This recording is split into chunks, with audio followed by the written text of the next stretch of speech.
You may be glad to know that we will be live streaming our inauguration on our YouTube channel. I now request our Honorable Vice Chancellor, Professor Pillai, to present our chief guest, Mr. Rajiv Vij, with a small token of our appreciation. Ms. Nishi will assist and help us.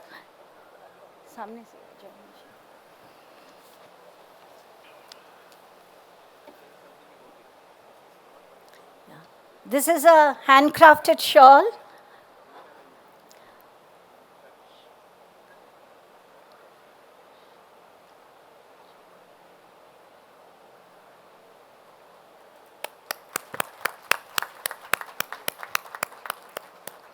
Thank you, sir.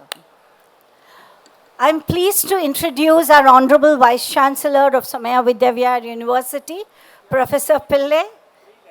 Only 3 lines he has told me, so I have to cut short a very lengthy introduction of his. Professor Pillai has been in charge of various institutions of higher learning and scientific research in his long career spanning over 5 decades. He has carved a niche for himself with an illustrious career in the field of education. He is renowned for his governance of several higher educational and scientific research organizations. He is a passionate teacher, professor, researcher, and he has been at the helm of affairs as executive director of several establishments. Professor Pillai is also a member of the recently constituted NEP Implementation Committee by the Maharashtra State Government. We would be honored to have you address us.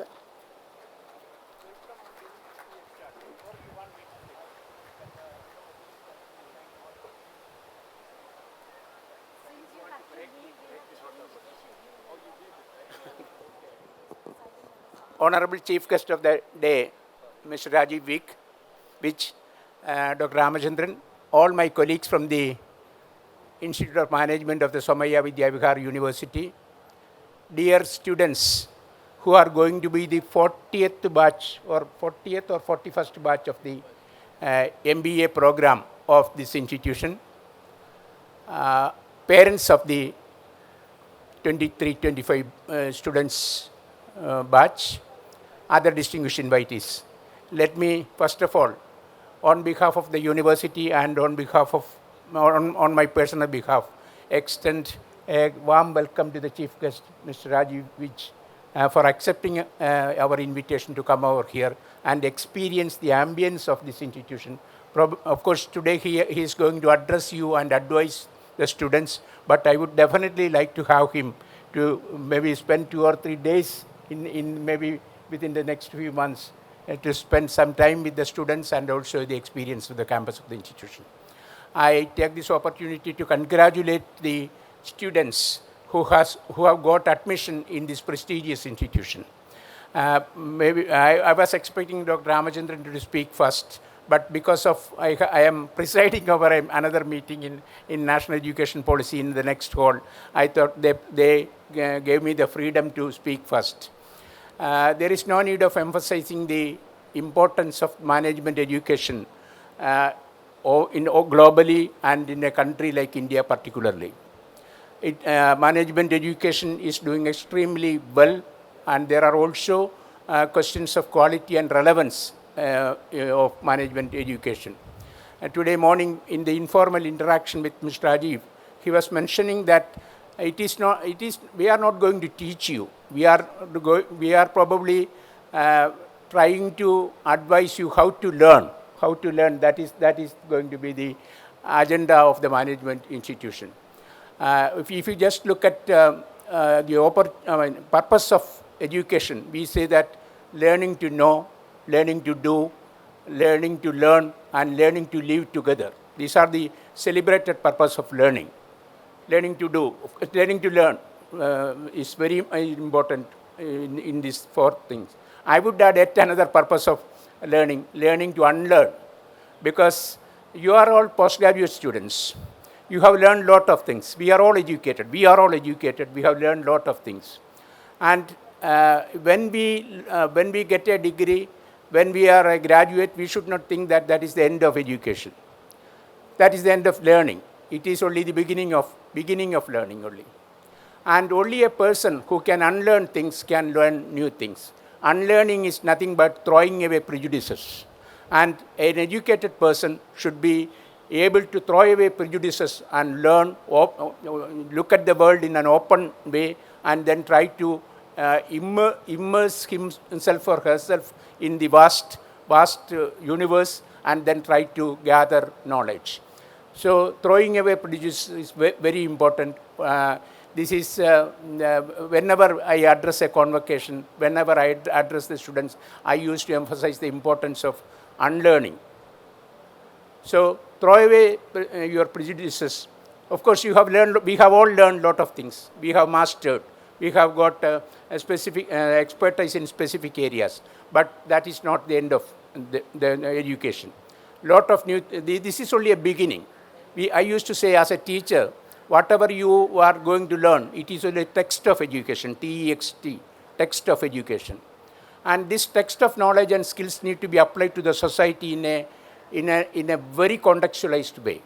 Only a person who knows the context of the knowledge and skills can apply the knowledge in the right perspective. This text-context correlation is nothing but the social relevance of knowledge and skills. And in a curriculum of management students, I think this context is more important than text. Text you can definitely, it is available. Teachers are providing it, libraries are providing it, e-books are providing, these are the texts. But the context you have to experience. Unless and until you know the context of the knowledge and skills, even the application of the text may fail. And I am very sure that the type of knowledge and skills which you are going to get from our faculty here, from external faculty, from visiting professors, professor of practice, and all library, laboratory, all these things, this is only the text, and you have to immerse yourself in the vast world of industry, commerce, social sector, governance, all over the world, and just understand the context of your knowledge, context of your management knowledge, and apply it in the right perspective. I am sure that you will be able to do that with the type of ambience which we are providing, with the type of freedom of possibilities. That is our university's motto. Freedom of possibilities we are rendering to you. I wish you the very best. Welcome to the campus. Experience the campus. I am also staying in this campus as a teacher. I am staying in this campus. Please experience the campus. Please delve into all sorts of activities, sports, cultural, education, immersive experience in all these activities. Take leadership also. Take leadership, and wish you the very best in your studies and also in work and life, the very best for you. Thank you very much.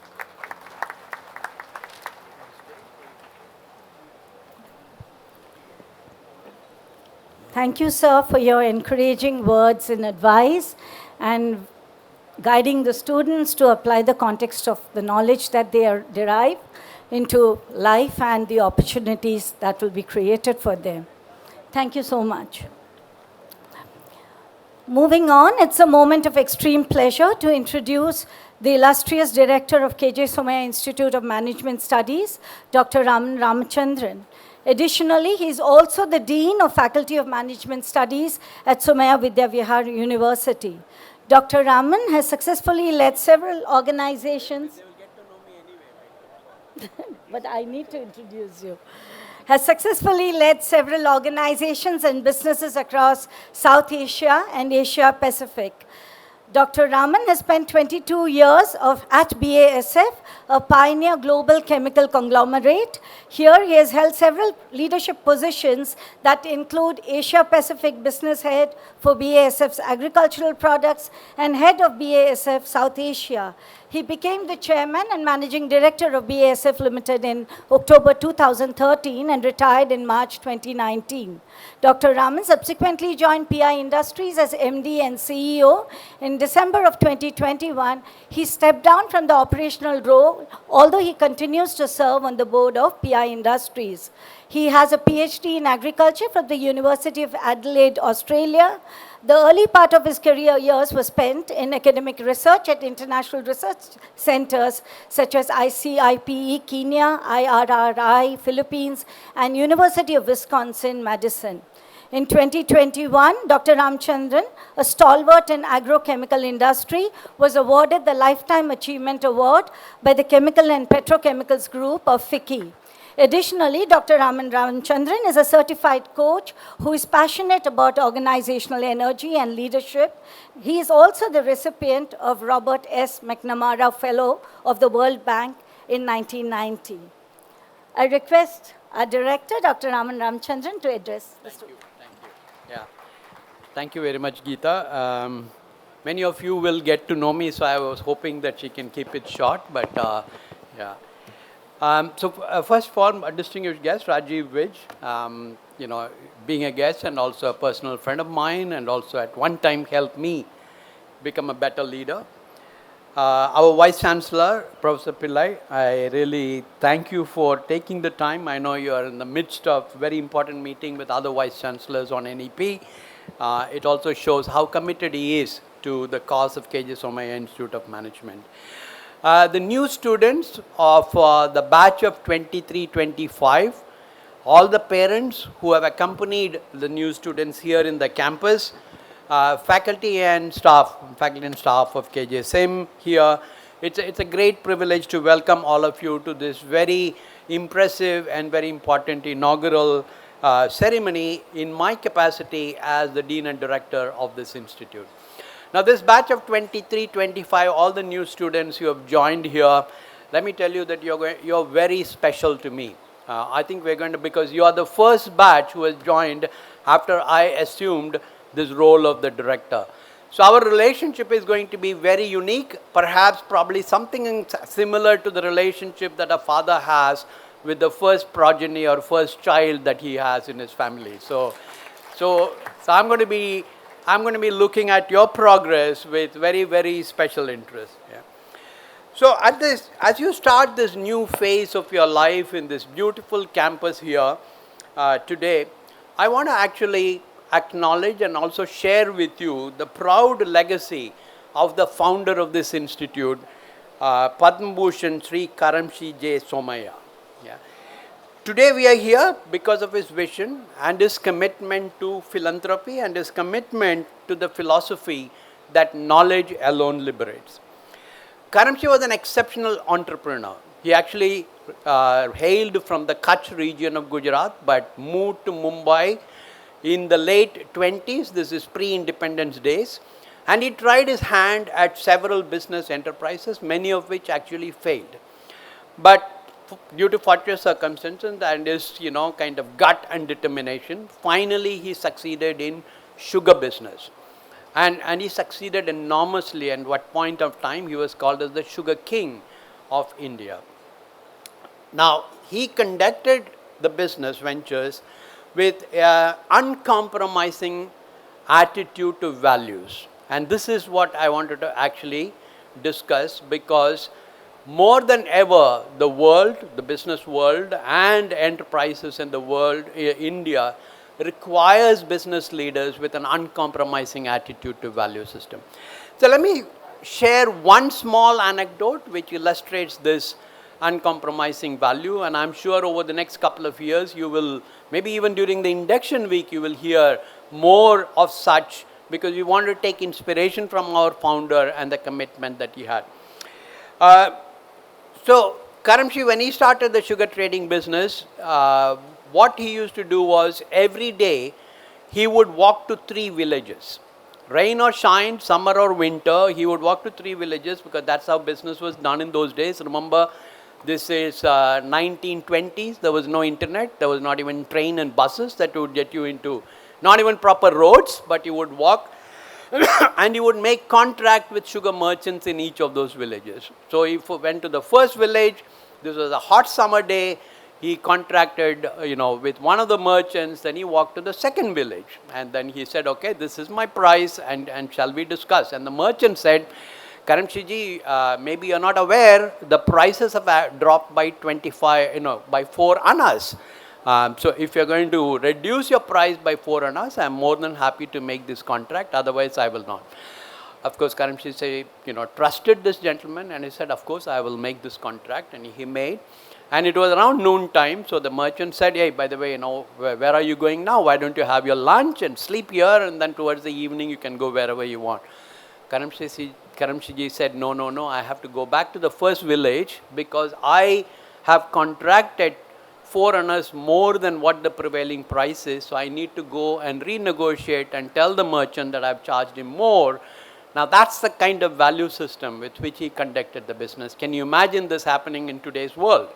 And this is the value systems that over the next 2 years, besides inculcating tremendous hard skills, whether it is analytical thinking or strategic thinking or using Excel spreadsheets or analytics, we want you to make sure that when you graduate, your soft skills are also equally developed, the ability to collaborate, the ability to work in teams, and you will hear more from Rajiv because he's a master at some of these soft skills and how it helps you in your career.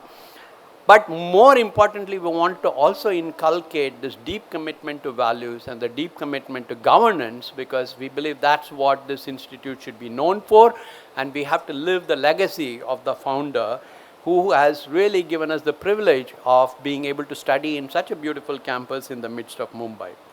Now, there are several such anecdotes, and as I said, you will probably get to hear it over the next couple of years. But most importantly, one of the things, he was also a great philanthropist who believed that, you have to create wealth, but you have to use that wealth for the better of the country and better of the society. So he started this way back in 82 years by setting up a school for poor kids in one of the rural areas of Maharashtra. And subsequently, a lot of his wealth has been used to create campuses like this, which can provide education to many Indians. By the way, there are about 30,000 students who will be studying here in this particular academic year. The campus which we now sit in is first private university in Mumbai, and our Vice Chancellor is the first Vice Chancellor of this university, and this was originally started in 1959. And the Management Institute that you're going to be studying is about 42 years old and is one of the earliest business schools in the city of Mumbai. So this institute, the Management Institute, today is a constituent college of the Somaiya Vidya Vihar University.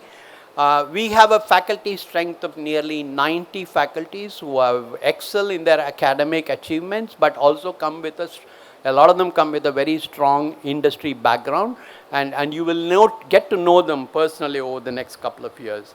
There are also about 80 staff in our institute whose purpose is to really make the institute function efficiently so you can really focus on your studies and your other activities in the campus.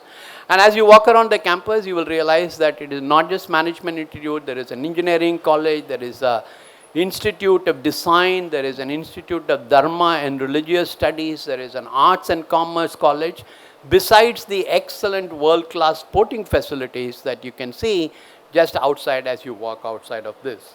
Yeah. Our institute is also one of the 23 AACSB certified institutes in India, management institutes in India. What it means is that we have got a global recognition, or we have a recognition for the really global level standard of education that we provide at this institute. When most of you students, you applied maybe 2 or 3 months ago, this institute had a ranking of 71 in what is called as the NIRF ranking of the various educational institutions, including the management institution. I'm happy to say, and we are actually very proud, that in the 2023 ranking by the Ministry of Education, in the NIRF ranking, we have moved from 71 to 45, as you can see there. And similarly in another ranking which is run by Education World, which has a completely different methodology, we also moved from 8 to 5. So one of the most improved institutions. And I am convinced that we will continue to ascend in this ranking, and we will continue to be a business school which makes a difference, which produces business leaders that really the country and the world needs today, but we will not be able to do this without you. because what you do and how you study here and what you do after you leave here is something that's going to shape this institute as well, something which has a deep reflection and a strong reflection on what this institute will all be about. So as you start your journey, and I'm sure most of you are very excited because this is a completely new phase of your life. Maybe some of you are a little bit apprehensive, how you're going to cope, what's going to happen, etc. But I really entice you to take advantage of these 2 years, take advantage of the excellent academic program that this institute will offer. Take advantage of the opportunity to learn from interactions with industry. Remember, we are in Mumbai, the commercial capital. Not many other management institutes have the privilege of being so close to some of the biggest industries that drive the economy of this country. Use the sports facilities and other facilities that are here in the campus to be physically fit and, more importantly, mentally resilient. And most of all, build yourself a vast network of your fellow students, faculties, and alumni, because that's going to be very important as you navigate the future world. So it's going to be a lot of hard work, students, but I can assure you that it will also be a lot of fun. So I wish you all the very best and look forward to growing with you. God bless you all. Thank you.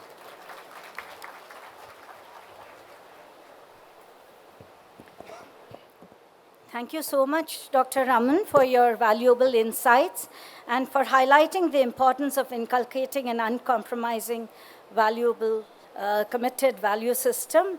I'm sure the anecdotes of our founder, Dr. K.J. Somaya, would have inspired our students enough to actually pick up the book and read about him. Thank you so much. I'm extremely overwhelmed and honored to introduce our phenomenally successful chief guest, Mr. Rajiv Vij, who has flown in all the way from Singapore to grace this momentous occasion, making this extremely special. Mr. Rajiv Vij, our incredible chief guest, was a CEO at an early age of 33 and a regional head at 36. Incredible, isn't it? He was spurred by an unfathomable yearning to pursue a deeper meaning and consciously renounced his exhilarating corporate career for a more meaningful journey. His calling was to grow personally while helping others grow too. Mr. Vij is a master certified coach from International Coaching Federation, an author and speaker whose focus is to work with CEOs and senior executives to support them in realizing and fulfilling their potential. He's also involved in coaching founders and leaders in the social domain. He works with numerous Fortune 500 companies and other large organizations across Asia and has been a coach to several Indian industry leaders like Chairman of Marico Harsh Mariwala, Executive Director Rajesh Jejurikar of Mahindra & Mahindra, and Sanjay Gupta, former Chairman of American Express India, to name a few. Mr. Rajiv Vij has authored 2 books that includes his latest release, Inside Out Leadership, 16 Radical Insights Successful Leaders Wish They Discovered Sooner, and his first book, Discovering Your Sweet Spot, a soul-searching guide to creating the life you really want. Before embarking on his calling and commencing his coaching practice, he served as a managing director for AMEA region, Asia, Africa, Middle East, and Eastern Europe, for Franklin Templeton Investments. He is an alumnus of the prestigious IIT Delhi and IIM Kolkata and is currently based in Singapore. What a remarkable journey. It is our privilege to have you address this.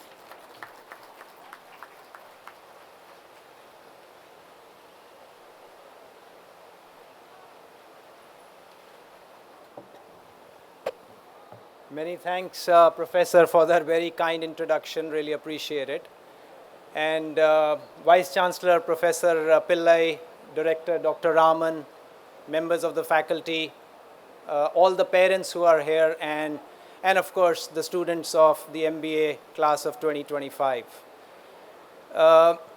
It's a real pleasure for me to be here today speaking with all of you, particularly the new students, because it's kind of a deja vu for me, because it's kind of bringing back all those wonderful memories of the time I was doing my MBA, of course, over 30 years ago. And what an exciting time. I mean, I am pretty sure the next 2 years are going to offer you amazing opportunities to learn and grow. And not only in terms of, acquiring professional skills and learning about different aspects of business, but I think you will grow so much as a person in this time. Probably discover many new passions, form lifelong friendships, and perhaps you'll learn a few new things about yourself as well. I also want to congratulate all the parents because this must be such a proud moment for all of you. And I do hope the students here are appreciative of the sacrifices your parents have made for, paving the way for a brighter future for you. Now, Director Raman asked me to share a few insights about life and leadership that might be relevant for you as you embark on this professional journey today. And over these years, both from my personal experiences as well as working with so many leaders over the last 15, 17 years, there have been many insights that have come through. But what I want to talk to you about today is what I believe to be the most important insight that the leaders I work with and I believe or wish we had learned much sooner in our careers. And I'm pretty confident you'll find that this insight is going to support you not only in becoming a greater professional, a better leader in the coming years, but equally allow you to experience greater happiness, deeper relationships, more balance in your life, and greater fulfillment. So I will plan to keep my comments for another 35 minutes or so that we have plenty of time for me to respond to any questions that all of you may have. Now, before I get to this insight, I do want to share a bit of my personal journey with you because I think it just might set a clearer context of the insight that I'm going to share with you. So I was, well settled in my corporate role as the managing director for Asia and few other markets for Franklin Templeton Mutual Funds. And I was really fortunate to grow very rapidly in the organization. And business was fantastic. Through the 4 years I ran this region, it grew from like 6 billion to 24 billion and so forth. So lots of good stuff happening there. But somewhere I was beginning to become more acutely aware of a sense of incompleteness within me. That despite this success, something still seemed missing. I was feeling these little undercurrents of lack of deeper fulfillment within me. I also was beginning to realize that while I was growing rapidly as a professional, but I wasn't sure I was really growing as a person all along. And around that time, I got involved with, coincidentally, with a bunch of NGOs in my personal capacity, just through friends and acquaintances.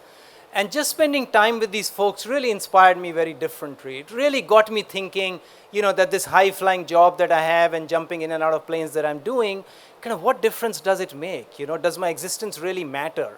Will I leave this world any better than what I inherited? I was also reading a lot in the space of who am I, purpose of my life, social change, and all these sort of existential questions, right? And as my friends often joked with me at that time, that basically I was going through some kind of midlife crisis, right? And I think rightly so, but I think in a good way, because as you go through your life's journey, there are going to be moments when you'll experience emptiness, lack of fulfillment, or those kind of things, and you may have these sparks of inner change, of wanting to do good, and all these wonderful ideas.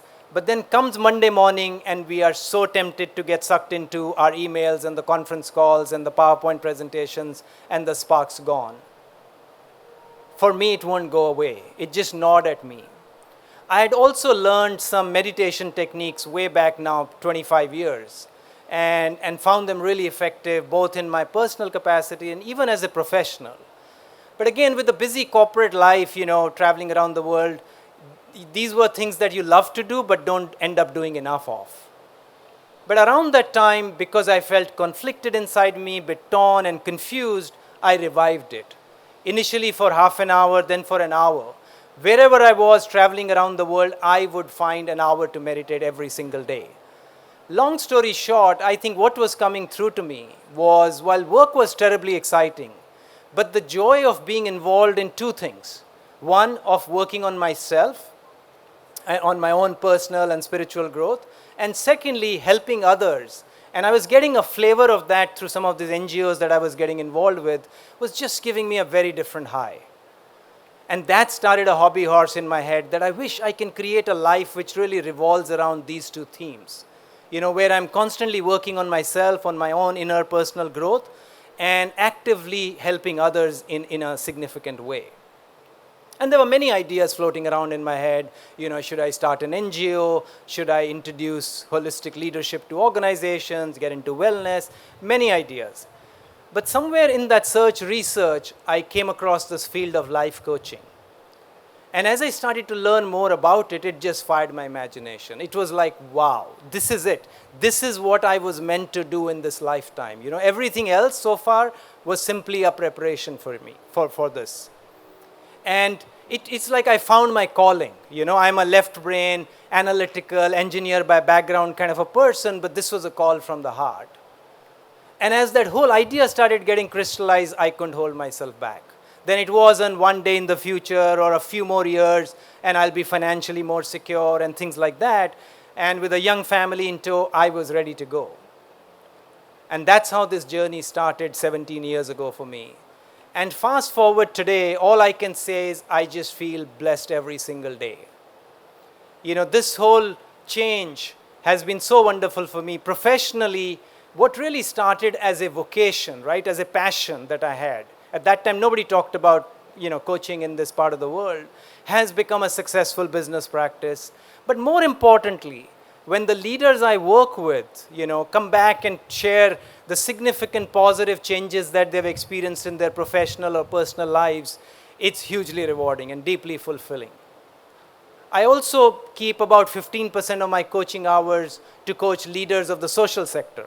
And I meet some absolutely fantastic and inspiring people there. Also, in my personal life, I've been quite disciplined, and while coaching is my main passion, but I restrict it to a certain number of hours in a day, just so that I have time to meditate in the morning, play a sport, exercise in the evening, a lot of time with the family. I read a lot, I write a blog, and recently got my second book published. So I have a simple life, but one where what I want to emphasize is the self-work that I've been doing on myself has been hugely rewarding in just allowing me to have deeper relationships, to be happier, more balanced, greater sense of well-being, greater sense of meaning in my life. And that brings me to the insight that I want to share with you today. And that is that each one of you is undoubtedly going to grow as a professional in the coming years. But your ability to fulfill your potential, your true potential, and your ability to lead a happy and meaningful life is going to be a function of the amount of investment you make in your personal growth. Because in all my career and all my experiences, I've seen that you cannot, in any professional role, you cannot differentiate between professional effectiveness and personal effectiveness, between the professional and the person. Who you are is going to come through very quickly. Whether you are insecure or courageous, whether you are trustworthy or manipulative, whether you are aggressive or permissive, whether you tend to think long-term or take short-term cuts. And so if we want to become better at whatever we do, become really effective at that, we have to invest in our personal growth and reform and strengthen our inner being and kind of almost embark on a journey of what I call inner mastery. Because it's the self-work that you will do and the inner transformation that you will experience will determine the kind of life you lead and the kind of leader and professional you will become. When Sir Edmund Hillary, who was one of the first two mountaineers to climb the Mount Everest, came down, was being interviewed by journalists. And one of the journalists asked him, so how does it feel to conquer the tallest mountain in the world? And Edmund Hillary reflected for a bit and said, you know what, it's not the mountain we conquer, but ourselves. And that is the whole idea, that's the essence of inner mastery, which is not about just business skills and technical know-how, as important as they are, but this is really about developing deeper self-awareness, about understanding who you are and what you want your life to be about. What is the very purpose of your life? You know, it's not about winning the next, you know, the most sought after job on campus or the next big promotion after that, but it's really about winning the battles of our mind. You know, it's about understanding, acknowledging, coming to face with our insecurities, our anxieties, our fears, our doubts, our jealousy, you know, and our obsessions and greed and so many of these things that we have, and slowly replacing them with courage, authenticity, empathy, you know, trust, resilience, mindfulness, and those kind of things. You might be surprised to know that when I'm working with all these senior leaders, this is the kind of stuff that I'm working with them on. We're not talking about business strategy. I'm helping them work through their personality traits, their emotional and mental makeup, help them clarify their purpose of life, and those kind of things. As a entrepreneur, the biggest challenge they face is not learning about the latest AI technology. The biggest challenge is to deal with the emotional roller coaster of a startup. And I've done a lot of research in this area. I've spoken to a lot of industry leaders, you know, people like Anand Mahindra, Narayan Murthy, you know, Uday Kotak, and Nandan Nilekani, and Harsh Mariwala, and many people. And they all agree that this progress, the progress you make in the journey of personal growth and inner mastery, is the true differentiator between great leaders and merely good ones. And I do want to emphasize to you that this is not about only becoming a greater professional. Once you embark on this journey, it's going to reverberate in all aspects of your life. You'll be more successful at work, you'll be, you know, more loving and caring and have deeper relationships, you will be in a calmer place, you'll be happier, more balanced, and have more meaning in your life, and so forth. Now, to embark on this sort of whole path of personal growth, it has to begin with deepening our self-awareness. Because unless we know who we are and how we operate and what drives us, it's hard to work on ourselves. And this self-awareness needs to be at all 4 levels of our being. At the physical, emotional, mental, and spiritual level. At the physical level, it's about really understanding our physical habits. You know, where do you tend to spend time in a day and why? How much time do you spend in the urgent and the immediate and reactive transactional kind of stuff? How much time do you spend on absolutely unimportant things in a given day? And how much time in a day or a week do you spend towards things that are really important to you? Things that will make a real difference, things that really allow you to progress towards your own goals. You know, how much of your life and actions in a day are aligned to your intent? At the emotional level, it's really about understanding our triggers, what makes us happy and sad and anxious and excited, and why. How do we relate to ourselves, how we relate to others, because that's going to determine the kind of relationships you'll form both at work and in your personal life. At the mental level, it's really understanding our thought patterns, our attitudes, perceptions, our beliefs, and particularly our limiting beliefs that often hold us back from fulfilling our potential. And at the spiritual level, it's really about understanding who are you at the very essence of your being, and what is the very purpose of your life. And to be able to get to these ideas, you have to obviously slow down from time to time, create pauses in your busy life, create moments of reflection. You know, reflection is really choosing to consciously slow down so that you become actually better equipped to run faster. So it might slow you down in the immediate, but it's actually going to prepare you to run faster. So what you need is a few moments of solitude. You know, ideally every day, but otherwise at least every now and then, where you cut yourself away from all the noise in your world, from all the social media and the cell phone and your friends and the parties and the classwork. And that's how you will, and become like a self-observer, right? An independent, objective self-observer. Because that's when you'll begin to notice the kind of recurring emotional and patterns that you have. That how your reactions are so programmed and so predictable for similar kinds of triggers, and how there is always an option to respond differently. You'll also find that when you create moments of reflection and slow down, it's actually going to make you be able to focus better on your classwork. You're going to be more productive. You're going to be more creative. You'll be calmer, more confident. All of those good things will happen. Now, having established the idea of personal growth and self-awareness and so on, what I want to do in the remaining few minutes that I have is to just expand on a few ideas out of this, just to make it come alive for you as to what does this really mean. And hopefully that's helpful for you at this stage of your life. Specifically, I want to highlight three things. One, about the emotional makeup. Secondly, about creating a positive, resilient mindset. And thirdly, about the role of purpose in your life. Now, one of the things that I wish really I had known and understood and worked on much earlier in my career was the importance of building emotional security. All of us have self-doubt. Sometimes we even have this imposter syndrome, or do I belong here? Am I good enough? We all have insecurities. You may be insecure about your intellect or your capability or your future, your career. You might also be insecure about your background or even how interesting you are or even how you look. But what we don't realize is how much these insecurities actually shape the approach we have towards life and our experiences. How much these things make us anxious, how much they make us restless, how much we have the fear of missing out, how we become so tentative in engaging and interacting in our relationships.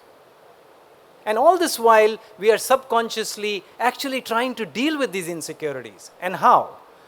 We seek perfection in ourselves. We want to look perfect in every aspect of our being, right? We compare ourselves with others. We seek approval of others, whether it's our parents or teachers or friends. Why? Because when we are unsure of ourselves inside us, how else are we going to know how well we are doing in life? And then we set up these big external and visible goals, somewhere hoping that if we can somehow hit these goals, it's probably going to complete us inside, that we will be really secure within then. But then every hill you climb, the top of that hill suddenly looks like the bottom of the next hill. And we start to feel incomplete again. Comparing ourselves with others always leaves us feeling dissatisfied and insecure. Because there's always someone out there who's more successful. There's someone who's brighter. There's someone who's kinder, who's fitter. Maybe there's someone who has more followers than us on social media. And unless we become aware of these insecurities and actually work through them in our life, they continue to haunt us, irrespective of however successful you may become. And as I discovered much later in my career, not only these insecurities existed, but actually as your stakes go up, which they will as you climb the corporate ladder or your business and so forth, as the stakes go up, these insecurities become even more pronounced. So how do we deal with these insecurities? And to begin with, I think, and again, just to introduce the idea to you, we need to cultivate greater self-acceptance and self-love for ourselves. Ordinarily, we judge ourselves all the time. We are our worst critics. We are so self-critical, particularly in moments when we are down. As against that, we need to be more empathetic, more compassionate, offer more unconditional love to ourselves. And this unconditional love doesn't mean that we start believing that we are perfect, but simply that we are enough and fine the way we are. Because as you reflect more, you're going to learn about your true nature, that we are complete, whole, and enough the way we are. That each one of you starting this MBA program today is complete, whole, and enough the way you are and where you come from right now at this very moment. Not when you hit certain milestones, not when you get that coveted job on campus or not, whether you meet the love of your life on this campus or not. And that kind of of course, begs the question that, okay, if I'm already complete and whole and enough, then do I really need to work hard? Do I really, like, what should I progress? What should I work towards then, right? Everything is fine already. And progressing is innate nature of human beings. You will progress, but you'll progress from a very different starting point. Ordinarily, when we are pursuing progress, we are doing it from a place of insecurity, anxious that if I don't hit this milestone, I'm not going to be complete. I'm not going to be good enough. But now we do it from the place that I am enough, and I want to do these things, and I want to pursue these goals because they are really important to me, because they are an expression of who I am, what I value, and what's the purpose of my life. And as you have this sense of completeness and wholeness within you, it also takes care of one really unhealthy practice that we all have, which is our tendency to compare ourselves with others. Because if you are whole, complete, and enough, so is everyone else. Nobody is inferior or superior to you. And that's a liberating thought. And as you build this emotional security and inner strength, it's going to do wonders to you in the rest of your life. Even in the 2 years you are on this campus, you will notice that when you are more secure, you're going to do better in class. You are going to reach out to your professors more often. You're going to seek help from your friends more. You'll just be more secure and authentic in your friendships and relationships. You'll find that when you are secure, your decision-making moves from that fear of missing out in the short term towards working towards decisions that are going to pay off in the long term. Now, we talked about emotional security, right? And now I want to move to the mental side of things, because as much as we need a healthy emotional state, we also need a positive, healthy, resilient mindset. The way we experience life is entirely a function of our mindset, how we think, right? What our deep-seated beliefs are.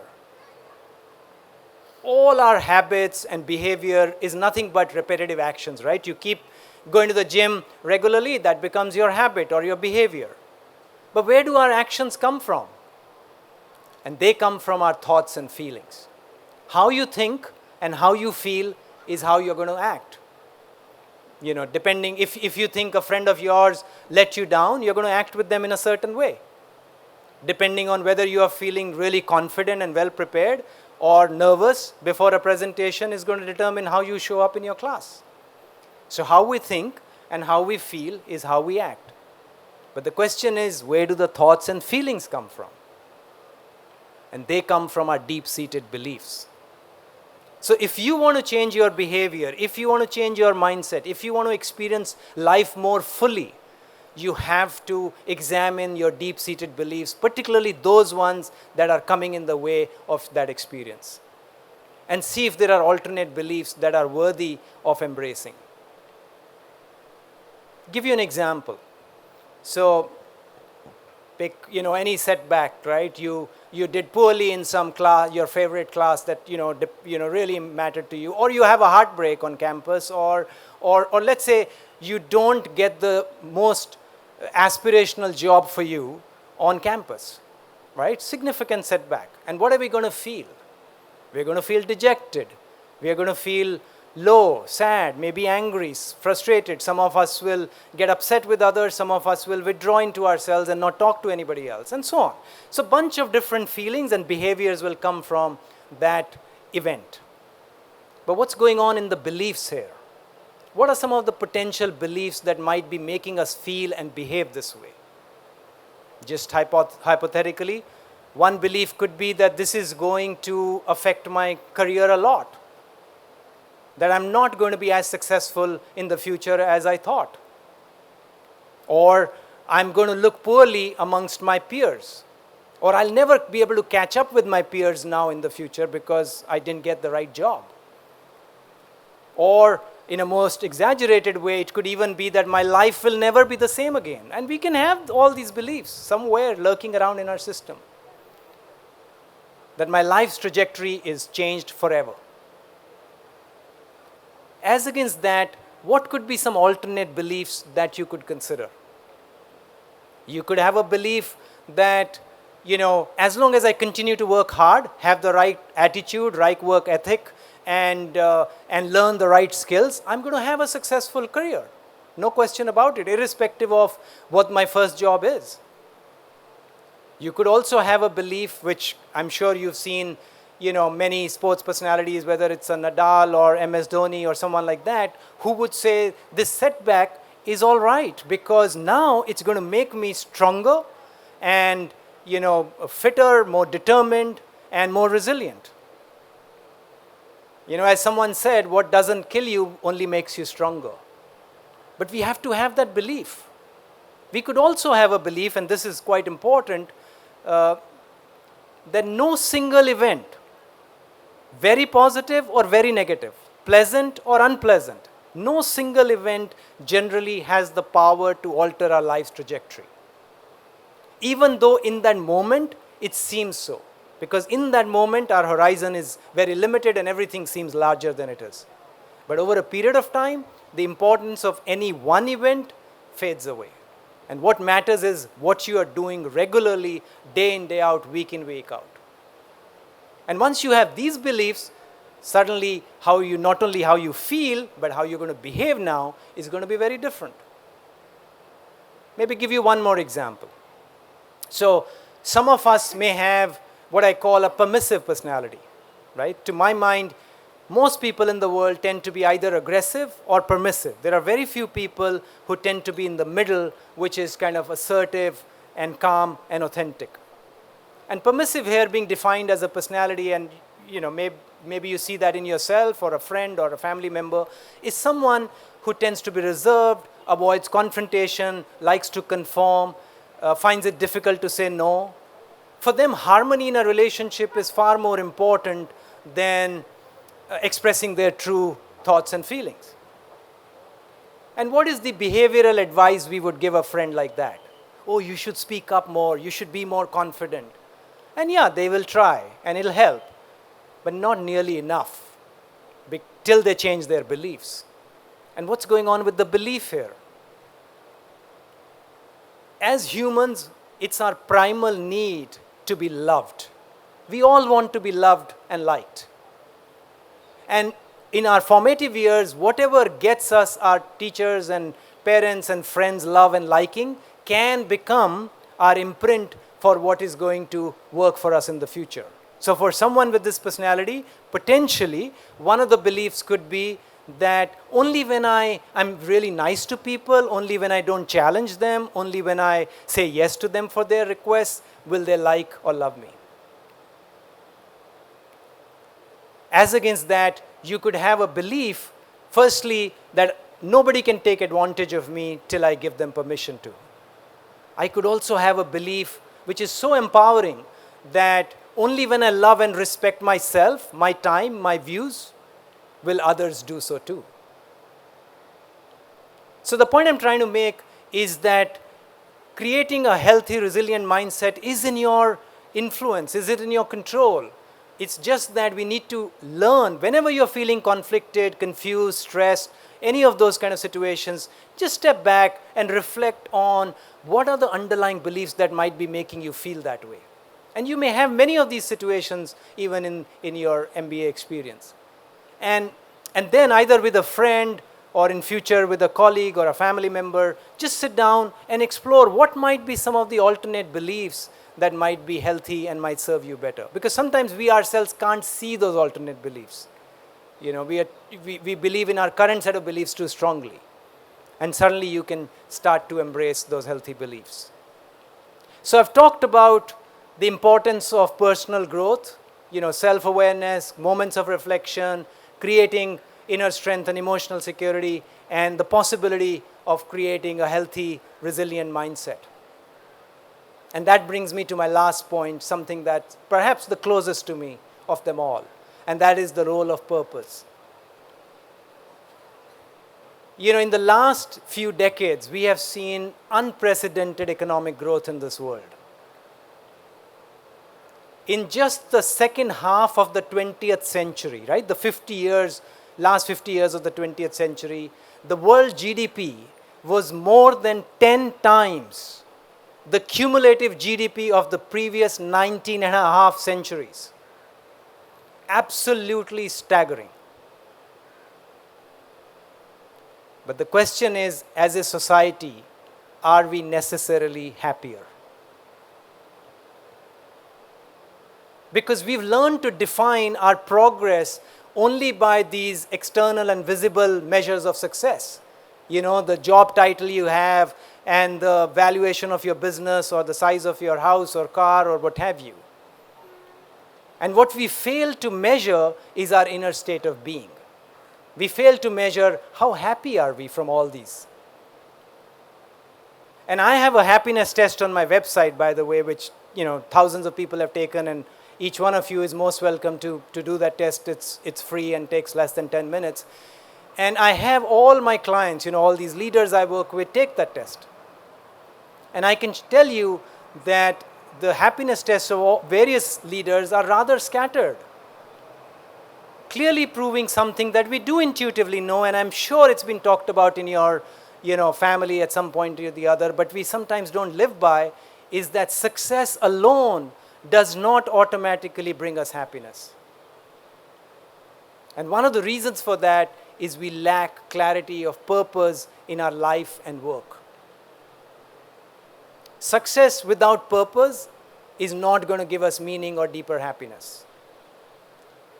And I have come to believe that each one of us is unique and has a special gift, special purpose to fulfill on this planet.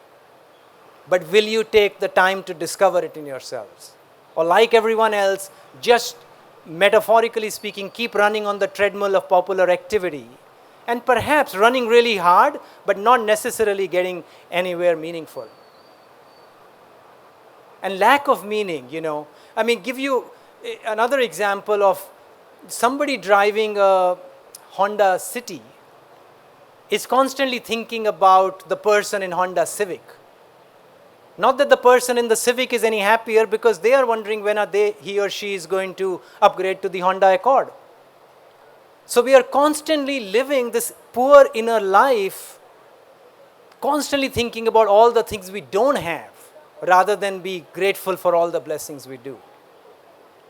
And lack of meaning in our life is a big contributor to that, because that creates this emptiness and we just are restless for more. And chasing external goals by itself is not going to give us long-lasting meaning and fulfillment, but pursuing a life of purpose will. So what I want to encourage you is to think about, what do you value most? What's most important to you? Do you simply want to be more successful, or do you want to make a significant contribution towards something meaningful in your life? Do you want your progress to be only about you, or should it also respond to the social challenges of our time, of our society? The income inequality and the climate change. Is it only going to be about material progress, or do you care about inner happiness and so on? So think about, what is it that you want to dedicate your life to? What is it that you want to be your life's work over the next 4, 5, 6 decades? And see how you can bring this sense of purpose to your work as well. When you are considering job opportunities, whether here or in the future in your career, besides factors like, what am I good at, what do I enjoy doing, and what pays well, all very important.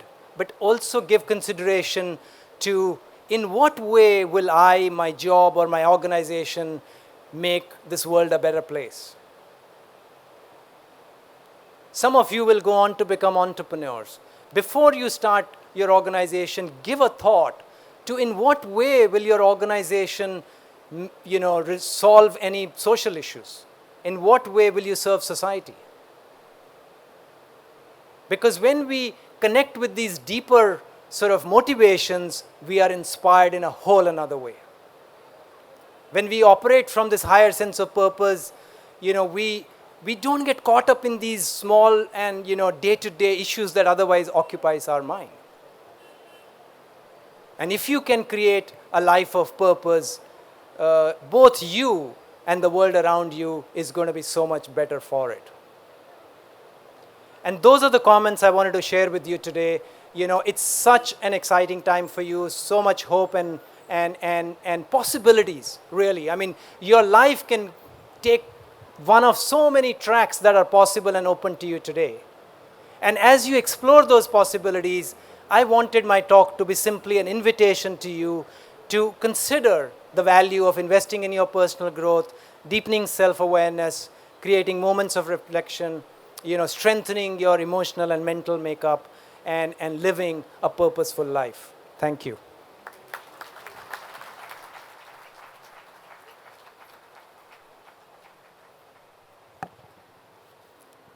Thank you so much, Mr. Rajiv, for your invigorating and motivational insights and for a peek into your enriching personal journey. It's truly been an eye-opener.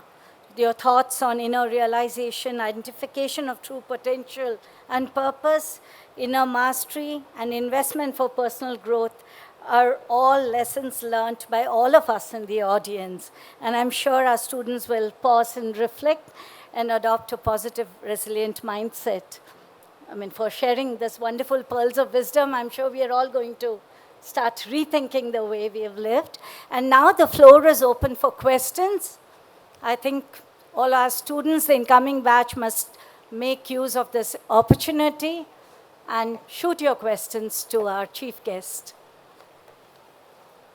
Is there a mic around? Would you want a hand mic there? You can. Okay. Good morning, sir, and thank you for the opportunity. So, when you were saying, I was really reflecting on myself, and I took the time to frame this question. So, my question is about the decision making that you said. It's twofold. The first part is many a times we are facing a decision making dilemma, right? So we have to choose one thing from two or more several things, and all of them look equally good. Of course, each of them has their own pros and cons, but ultimately we have to pick one and we make the decision, okay? So the part one of my question is, how do we strike the balance when making a decision about looking at its short-term impact and the long-term impact that that decision is going to have on all the things? And the second part of my question is, when we make a decision that is a little hard on not only ourselves, but maybe our colleagues or our subordinates, but ultimately it's going to be crucial, it is beneficial for the company or the organization with which you are working, it has a long-term good impact. So how do we deal with the aftermath of making the decision? How do we deal with kind of the emotional and mental melancholy, the conundrum that we are facing, because we have to deal with our colleagues as well. They might be a little hurt or maybe affected by that decision. So how do we deal with that? Thank you. Great, thank you. And can I just check, are you working here or like, or I'm a student. Okay, yeah. excellent. Because you're talking about work experience, I thought you perhaps worked before coming here, maybe. Yeah, I did a short stint. I have a work experience. Okay, excellent questions. So the first one, and I'm going to try and keep my answers brief so that we have opportunity for more people to ask their questions.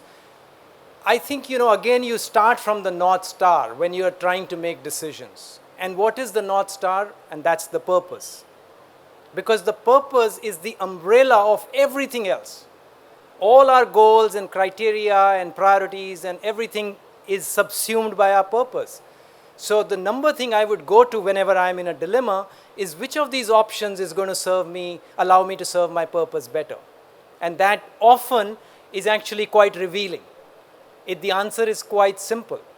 You know, so that's one larger thing. Of course, there are pros and cons and short-term, long-term. All of that I'm sure you'll be doing anyway. But purpose is one I think that you may want to think about. The other is, of course, your value system as well. That, you know, if that's going to get compromised in one way or the other, then definitely you know which decision to make. In terms of after effects of a decision, I think the first thing is, how do you feel about it inside yourself, right? Is it the right thing you're doing? Are you doing it? Is it conflicting with your own values, but you're doing it just because your manager or somebody senior is asking you to do it, etc., etc.? So first thing is to get comfortable with, is it the right decision? Are you doing the right thing? Because if you are not, obviously the pathway goes different. But let's say the decision you are making is the right one. In a holistic sense, it's the right thing to do. But it is going to affect certain people negatively. And I think that's where the whole idea of empathy and compassion and humaneness come. Because even if there is a difficult decision, if it's right, most people actually respect when we humanely communicate the right decisions to them. It's like giving difficult feedback to an employee in an appraisal. You know, we know what's the right thing to do, but sometimes we may hesitate because, oh, this person may feel demotivated, etc., etc. And I can tell you from my personal experience, what was more demotivating to me after every appraisal was when my manager did not tell me a single opportunity for improvement, which I knew existed. But they were just being nice. I'm not looking for niceness. I'm looking for effectiveness. So if you are honest, authentic, humane, empathetic, calm, don't make it personal, right? People will respect your decision because they also can understand, you know. It's because empathy means also getting them to think, what would they do in your position? And their answers may not be very different from yours. So, does that answer your question? Thank you.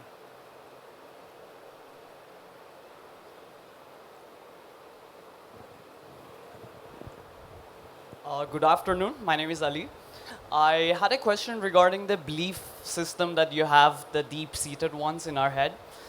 So there are some that are inbuilt and given to us by our surroundings, and there are some that we carry with us over the journey of life. So I wanted to know how to get rid of the bad ones and stick to the good ones. Yeah, thanks, Ali. Great question. Yeah, firstly, just from a semantics and vocabulary point of view, I'm just going to mention my own feeling that, you know, the beliefs are not bad or good. They're just beliefs. It's just that some beliefs don't serve us well. They are not as healthy, right? So we want to inculcate more healthy beliefs that allow us to have a fuller experience of life. So yeah, some of these beliefs could be, you know, deeply formed in our childhood, in our early experiences, etc., etc. But, you know, the way I like to joke about it is that at some point, we have to grow up and stop saying, it's all my mother's fault. You know, even though some part of it may be initially true, but we have to get to that place. We can't keep saying that, you know, this is how it was. Having said that, working through these beliefs is no mean task. It's not easy. It takes a long while. And again, I think, you know, life's journey is not always about coming onto the other side. It's about following the process to go to the other side. You know, when I was listening to the prayer this morning, you know, it talks about take us from darkness to light. It's not about reaching the light. It's just, can you please encourage me to move from my dark side to the lighter side? As long as we follow that process and keep working on it, we'll keep getting closer to light. That's about it. Will it happen in one lifetime or more? Hard to say. But the joy isn't just working through that. Getting to the other side is actually not even that exciting. The excitement is in working through these challenges. So sometimes I say people who experience crisis actually have the greatest opportunity for deepest spiritual growth versus someone who's just had a relatively easy life because they weren't even exposed to these. So I think take it in that lightness of that spirit, that keep working on it without making it as a goal or, you know, a specific thing, you know, and be that self-observer, and you will keep making progress, and that's about it. Yeah, but great question. Thank you.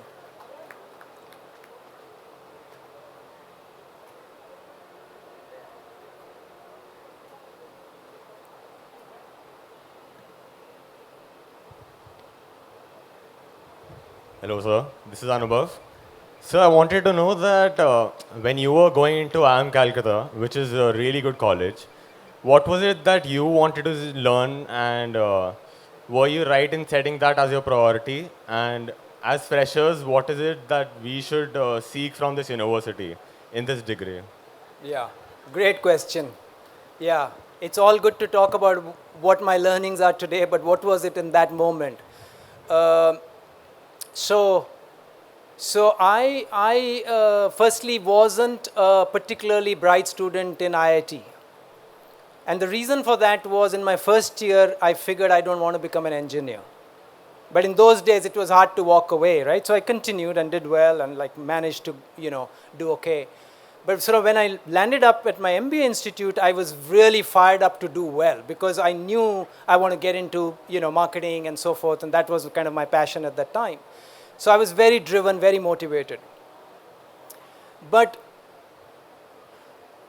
in hindsight, because at that time I was still very young, when I went to IIM Calcutta, I was little over 20 years old. Little over 20, right? So really young and raw and didn't have any imagination of what's going to matter in the future. But one thing I can tell you that really you should think about is don't just focus on learning what is being taught. Because whatever you learn in the classroom is going to become obsolete in the next 6 months. The world is changing that fast. So don't focus on just what you are learning, but learn through the classroom, learn how to learn. Because that will be your preparation for anything that comes your way in your lifetime. It doesn't matter whether it's AI or whether it's auto engineering, whether it's marketing. You can learn anything. None of this is brain science. We can learn anything provided you are investing time and energy in learning the right skills. So learning to learn. And one of the things about learning to learn is to reflect, how do you learn? How do you learn best? Do you know how do you learn best? Ask yourself that question. What needs to be in place for me to be at my best? If you can get answers to that in these 2 years, you're setting yourself up for success in any field you choose to go in. It doesn't matter what that field is. So I think that's the thing. The other thing I would say, which is kind of going back to that personal growth, et cetera, that in this future world of artificial intelligence, what you all are going to need, and we all are going to need, is real wisdom. It's not artificial intelligence, it's real wisdom.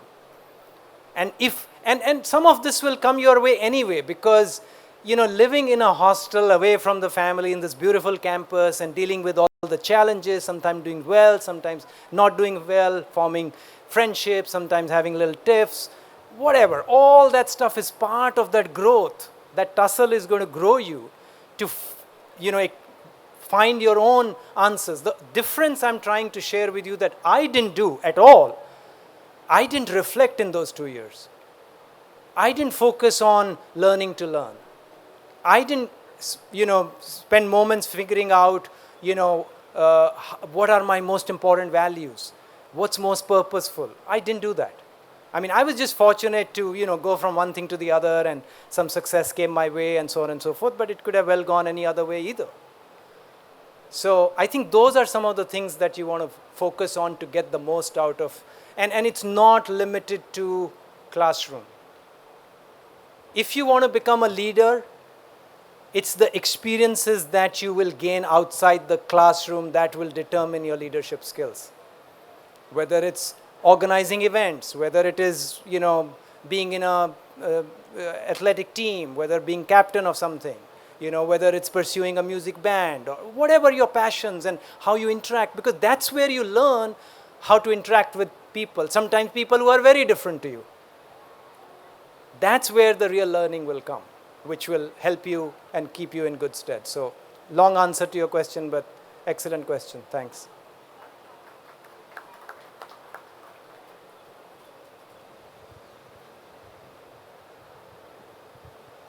Good afternoon, sir. Firstly, thank you for sharing your wisdom with us. We are truly grateful. As a new student, we are meeting so many new people from different cultures, different states here. And we know that a big part of MBA is getting to know people and building relationships. So my question is, how do we seek and build genuine relationships, deep relationships with people instead of just superficial ones? Yeah. I mean, there's only one way to do that. Just one thing, being authentic. That's all you need. Just be authentic. Just be yourself. When you are secure within yourself and you are authentic, you are going to draw people in your life. They will come to you. Because you're just authentic person and you're secure and that's it. So you don't even have to seek out. It'll happen, but I'm just saying you won't even have to seek out. Friendships will come to you. So just one thing, or if I were to do 2 words, I would say secure and authentic. Thank you, know. sir.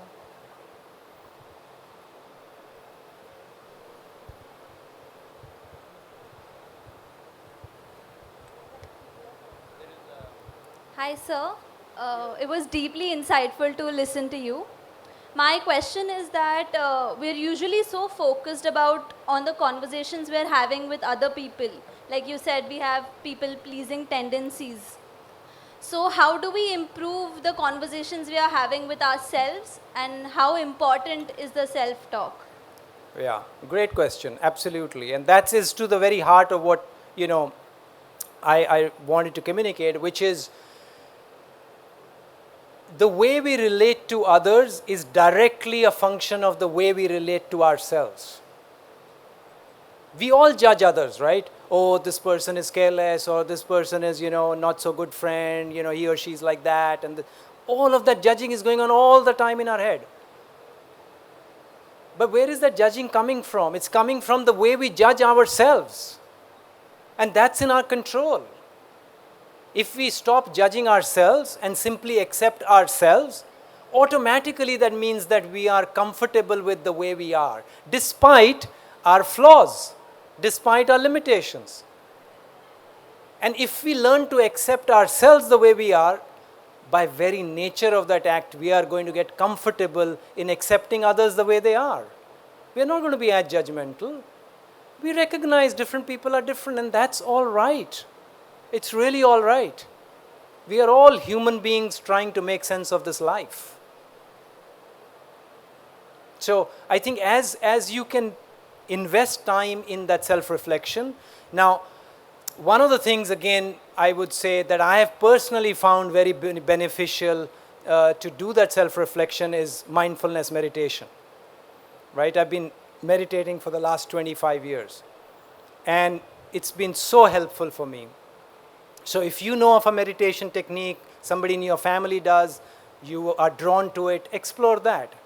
There are other people who like to write a journal, right? Every other day, just note down your own thoughts and feelings, particularly on the area that you're trying to work on. If you're trying to work on becoming less judgmental, just keep noting all the judgmental thoughts and feelings that are coming to you in a day. Just make a note. Just shining the light on those things is going to change you.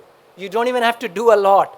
Just shining the light, just becoming so acutely aware of our tendencies is already, when we have a pebble in the right shoe, our left foot learns to compensate by itself.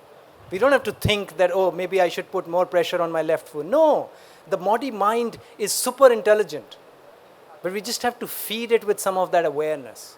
So you could do that. There are people who do positive affirmations, visualization. There are a bunch of ideas, without getting into those details, like tools which can allow you to do deeper self-reflection, which will allow you to relate with yourself and eventually with others better. Does that answer your question? Thank you.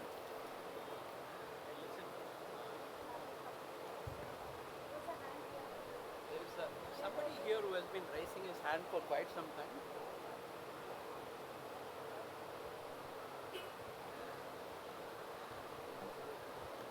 Hello, sir. So I wanted to ask, comparison kills happiness, as we know, but as it's easier said than done, what really next 2 years we should do so we always look on the positive and don't compare ourselves with my peers? Great question. Very real question. And I think the answer lies in determining what you want from these 2 years. And not constantly comparing, firstly, what are the others trying to do, how well are they doing, which internship has somebody else got. I mean, gaining that knowledge and awareness is absolutely fine. And if you can learn something from your peers all the time, but learn without that sense of missing out, without the sense of insecurity, without the sense of self-doubt. Simply embrace a good idea and that's it. So you have your own journey, your self-defined path, and keep going on it. And occasionally you will obviously get stimulus from your peers, friends, etc. And if something interesting, nice, worthy of your time comes your way, embrace it. But not constantly, it's like whatever we do, I don't know how the papers are marked here in this institute, but oftentimes, when the grades come out, the first thing is, oh, what did the friends get, this, that. Is it really necessary to know what my friends got and what grades are they, doing, and how is that going to impact their career, and so on and so forth? I think we need to become secure in ourselves to just pursue our own journey. We are not in competition with anybody else. It's our own journey. So I think that's what I would encourage you to do, is to embrace the good things if you figure any, without being insecure or having self-doubt, but really craft a path for yourself and just stick to it. Make it happen. Does that answer your question? Yeah. Thank you.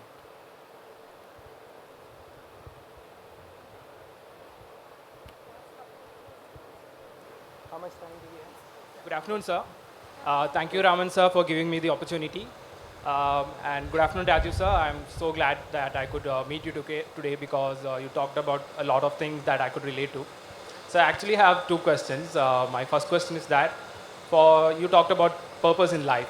For someone who had that purpose early on, went on the journey, but later lost it, how can one retrieve that back or find it or find a better purpose or go on that path? And my second question is, when one gets into a business, certain businesses have certain ethics that are essential for that business, but not in line with us. So how do one deal with that dilemma? Yeah. So first question on the whole idea of purpose, and if somebody had it but lost it, and how do you rediscover, and how do you evolve, etc., etc. And to me, purpose is not a goal. It's not even a long-term goal. It's the very reason of your existence. So once you discover your purpose, it's not going to change for the rest of your life. That is the purpose. Yes, sometimes it can take us a while to find it. No question about it, and it's not easy to find it at 23. But as long as we are at it and we are mindful of it and we are trying to find it, hopefully, sooner or later we'll find it. So what can happen is that we have found our purpose, but we are not living it. That's very possible because we get busy with other things, we get, drawn into other goals or other priorities, etc., etc. And that's something, again, you have to stop, create moments of reflection, look at your life again, reassess and see how can I live my purpose better. And sometimes living our purpose, just so that people don't misunderstand this, living our purpose does not always mean quitting our job and getting into life coaching or, something like that. It's not that. We can live our purpose better wherever we are. For example, one of the things I ask many of the senior leaders is, tell me, when you retire, what is the one thing you will relish the most? What is the one thing you will relish the most from your career? And nobody tells me, the quarterly results or this fantastic sales performance, or nobody tells me that. One of the most common answers I hear is, what is most fulfilling for me is just to think of all those colleagues who worked with me and who have gone on to do big things in life. And when they send me that email saying, the 3 years I worked with you and now I am the CEO and I'm doing this or that or whatever, part of it was because I learned so much from you. So if I were to sort of craft it in words, I would say what they are finding is actually what is most fulfilling for them is helping others succeed. Now, for this, you don't have to become a life coach. You don't have to do something crazy. You can choose to help others in every single day of your life.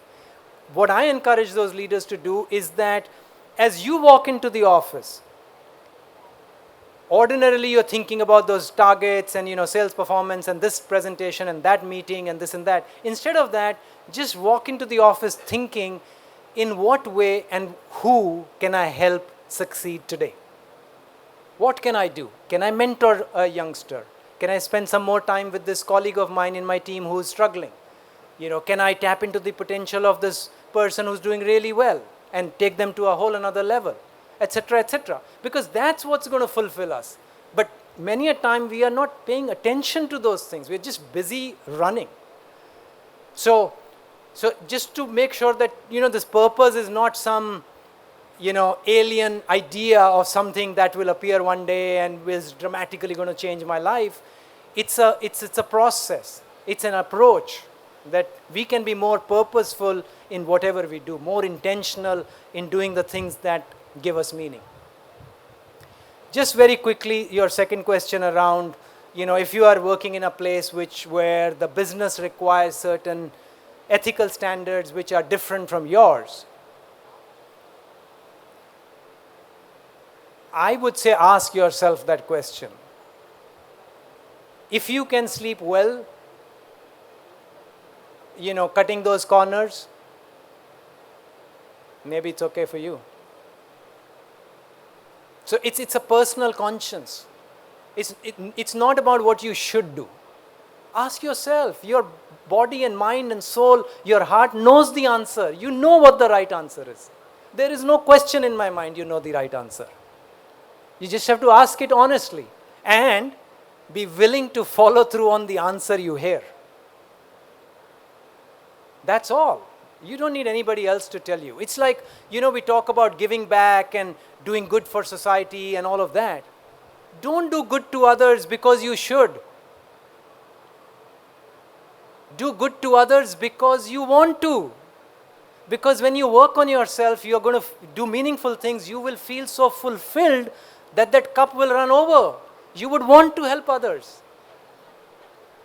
The greatest gift to others is not what you didn't need once, right? Which we all give. We give old clothes, we give stuff, what we don't need today. That's giving, but that's not true giving. True giving is giving people that which you once needed the most. So we know the answers. We just have to find a way to relate to those. Yeah? I think we have time for one really last question. So, fastest fingers, I guess so. Namaste, sir. Namaste, everyone. Okay, where are you? So, do we, people usually tend to commensurate satisfaction with stop growing in life or in career as well. So, do we actually be satisfied in our career and simultaneously keep growing in our life and career as well? Thank you. Sorry, so just so that I understand the question, we normally associate satisfaction with growing in our career. Stop growing in our career. Right. People usually tend to associate satisfaction with stop growing in our career. Right. Okay, yeah, so now this person's satisfied, they are a little more relaxed, they are not hungry, they don't want to grow further, and so on and so forth. But that's not what I'm trying to communicate at all. It's what we need to find is that sweet spot which brings the paradoxical opposites of our life into a healthy balance. Where there is success and meaning, where there is success and security, where there is success and also contentment. We work hard, we pursue goals, we want to get better, we want to accomplish big things, but all along we are also content. Some degree of discontent is good for progress, but too much discontent is hurtful. So that's really the balance that we are trying to do, is to build that satisfaction within ourselves, and if we are truly satisfied and secure, we are going to progress. Unless we have the attitude that we don't want to, which is not that common. Does that answer your question? Otherwise, we can answer it, Yes, talk sir. about it maybe after. That helps a lot, sir. Okay, Thank you so much. excellent. Thank you. Okay, thanks again for all your time and some wonderful questions. It just, gladdens my heart when I hear these questions because it makes me even more encouraged of the promise, that you all have and how, India and the industry and the social sector is going to be in good hands. Thank you. Thank you, Mr. Rajiv Vij. Let's give our celebrated chief guest a thumping round of applause. I request Dr. Raman to present a small token to Mr. Rajiv Vij as a mark of our profound appreciation.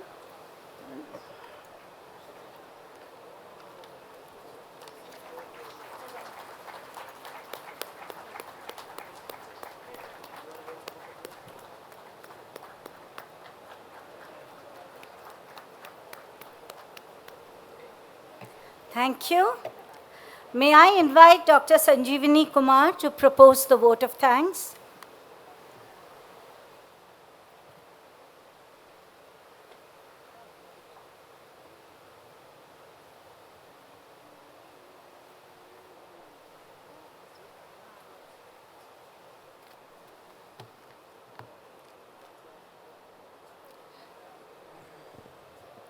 Thank you, Professor Geeta.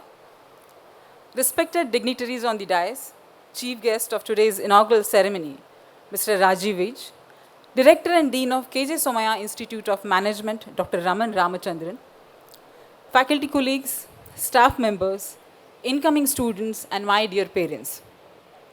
It is my proud privilege to express warm and sincere thanks on the occasion of inaugural ceremony of MBA and MBA Healthcare Management 2023-25.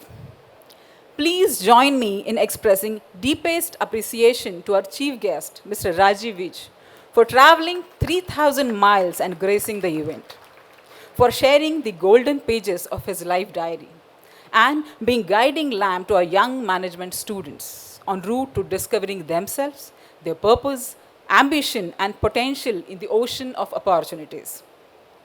We thank Professor Rajashekharan Pillai, Honorable Vice Chancellor of Somaya Vidyavihar University, for gracing the inaugural ceremony and sharing the words of wisdom. A sincere word of appreciation to our Director and Dean, Dr. Raman Ramachandran.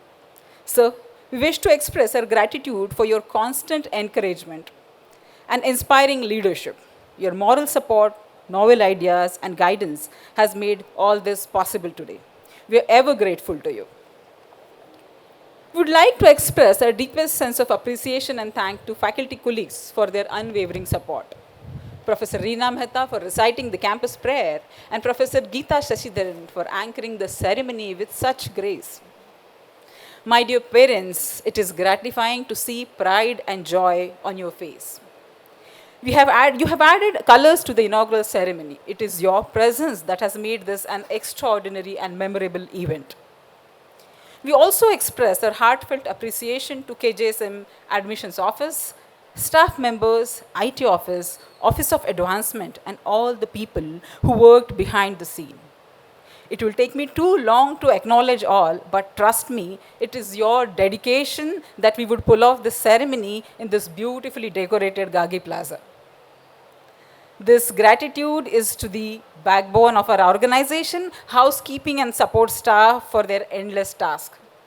We are grateful to you for keeping the institute pristine and immaculate. Dear students, the housekeeping is on it for so long that the institution is only gleams more and more every passing day, and the work is still on. Thank you, dear council, student council, you made all the efforts to join inaugural ceremony. Dear incoming students, we thank you for your vibrant presence and brilliant questions. Next 8 days are action-packed. We have planned an induction week, which includes various informative, critical thinking, fitness, and creative modules. Wish you happy times and great academic journey ahead.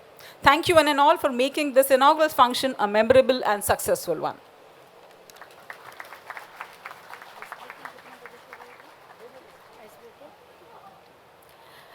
We conclude on a patriotic note, and I request everyone to please rise for the national anthem.